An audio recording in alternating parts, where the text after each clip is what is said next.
Hello everyone, today I have a review of another knife from the Swedish company EKA model SWEDE 88.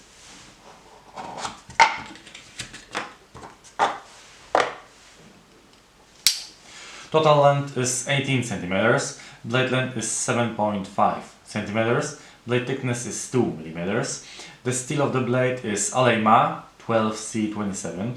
It is a Swedish stainless steel with very little impurities. Tempered between 57 and 59 HRC, Scandi grind, satin finish.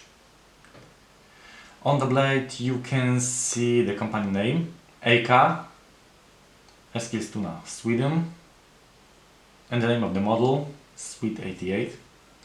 Opening with a nail nick, backlock. The handle is made of black kraton. Kraton is a synthetic substitute for rubber. The inscription EKA Sweden.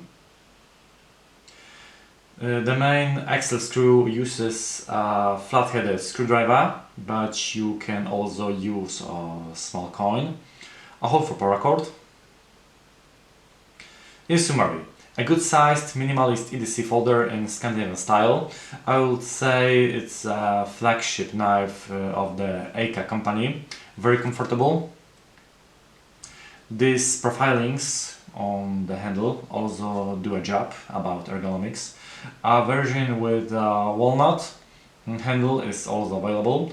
In the past there were versions with oak and birch handle, if I remember correctly. It opens very smoothly. The mechanics and work of the lock are impeccable. How to describe this knife in 3 words? Lightness, ergonomics, and durability. That's all in this review. Thanks for watching.